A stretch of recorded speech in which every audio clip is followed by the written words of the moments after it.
Future సిటీలో land కొనాలని ఆలోచిస్తున్నారా? అయితే వెంటనే మాకు కాల్ చేసి పూర్తి వివరాలు తెలుసుకోండి. నమస్తే సార్. నమస్తే అండి. రావు గారు, ఈ వాట్సాప్ అనేది నిజంగా అందరూ చాలా చక్కగా యూజ్ చేసుకుంటున్నారు. మనం ఏదైనా హాస్పిటల్కి వెళ్ళాలి అంటే డాక్టర్కి రిపోర్ట్స్ పీడిఎఫ్ ద్వారా పంపించడము. ఈ మధ్య కాలంలో పెళ్లిళ్ళు కూడా పెళ్లి పత్రిక కూడా వాట్సాప్ ద్వారానే, గృహప్రవేశం వాట్సాప్ ద్వారానే. అఫ్ కోర్స్ అందరినీ అనట్లేదు, ఎవరైతే ఇలా సో దానికి కొంచెం హట్ అయ్యి వెళ్ళని వాళ్ళు కూడా ఉన్నారు. అరే పిలిచడం పోనిచ్చి వాట్సాప్ లో పిలవడం ఏంది అంటే, వీటికే ఇంత ఫీల్ అవుతే కొంతమంది నోటీసులు వాట్సాప్ ద్వారా పంపిస్తున్నారు. నిజంగా ఇవి ఎంత మాత్రం చెల్లుతాయి? అసలు దీని గురించి ఒక్కసారి.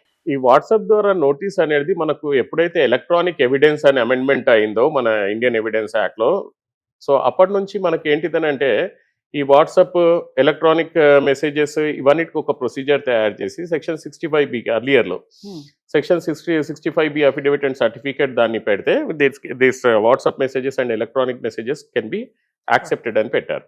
బేసికల్ గా I was ethical hacker. Okay, ethical hacking అని అంటే అసలు ఈ ఎలక్ట్రానిక్ డివైజెస్ ని వీటిని ఎట్లా మ్యానిపులేట్ చేయొచ్చు అవన్నీ మనం చేయొచ్చు. వాట్సాప్ మెసేజ్, ఓకే, నేను మీ పైన ఒక కేసు పెడతాను. కేసు పెట్టి this is the true example, live లో డెమోన్స్ట్రేషన్ చేస్తాను మీకు.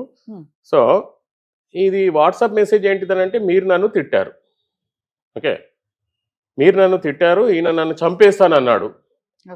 నేను సెక్షన్ 65B పెడతాను, దాని స్క్రీన్ షాట్ కూడా పెడతాను నేను. కానీ మీకు ఒక ఐడియా ఉండొచ్చు, వాట్సాప్ మీ నంబర్ ఉందనుకోండి, మీ నంబర్ని నేను పేరు మార్చేసి ఒక శ్రీనివాసులు అని చెప్పి పేరు పెడితే శ్రీనివాసులు అనేది డిస్ప్లే అవుతుంది. నిజండి. ఇప్పుడు నేను మీకు చెప్తాను, మేడం మీరు నన్ను చంపేస్తానని చెప్పి ఒక మెసేజ్ పెట్టండి అని చెప్పి మెసేజ్ పెట్టిన తర్వాత మీ పేరు మార్చేసి నేను ఎవరికైతే కేసు వేయాలనుకుంటున్నా వారి పేరు పెట్టి అది స్క్రీన్ షాట్ తీసుకొని, ఇదో సార్ ఇది శ్రీనివాసులు ఈయన పేరు, ఇది ఈయన నన్ను చంపేస్తానన్నాడు. సో ఇది చెల్లుతుందా మరి? Isn't it?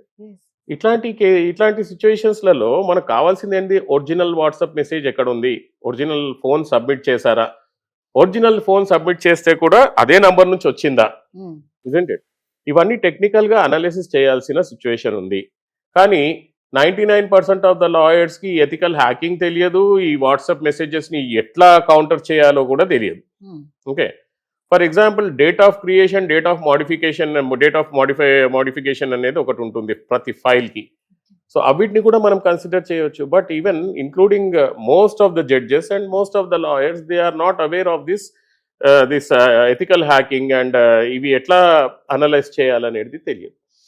ఇట్లాంటి సిచ్యువేషన్లో ఒక అలవాటుగా ఒకటి ఏం చేసుకున్నారనంటే, ఇంక్లూడింగ్ పోలీస్ వాళ్ళు, నోటీస్ అనేది వాట్సాప్లో పంపించడం.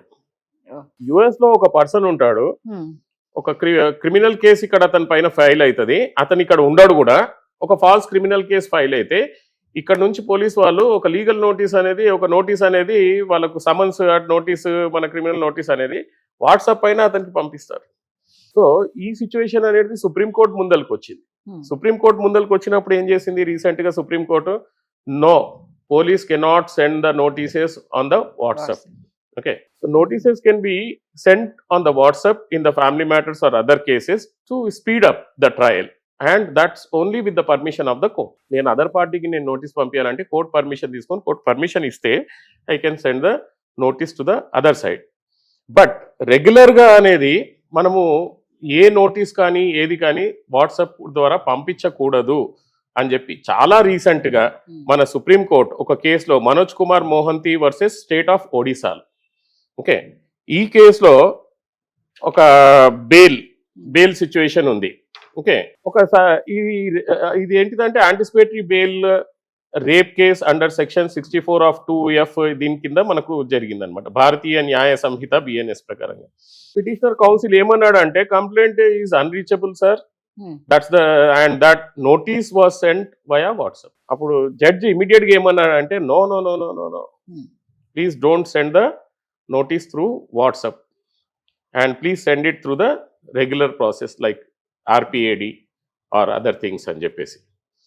సో ఇది అందరూ ఆలోచించాల్సిన విషయం ఏంటిదనంటే, నోటీసెస్ అనేటి లీగల్ నోటీస్ కానివ్వండి ఏమన్నా కానీ వాట్సాప్ ద్వారా పంపించడానికి వీల్లేదు. And this is the recent supreme court judgment which has been delivered this month only.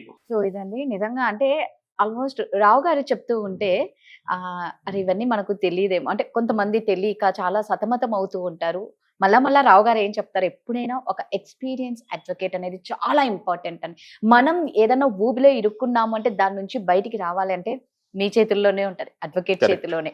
So అది మనం ఎంచుకునే అడ్వకేట్ లో ఉంటుంది. సో మీకు కూడా ఎటువంటి ప్రాబ్లమ్స్ ఉన్నా కూడా కాంటాక్ట్ అవ్వండి. అట్ ద సేమ్ టైం కింద కామెంట్స్ రూపంలో తెలియజేయండి. Thank you. Thank you.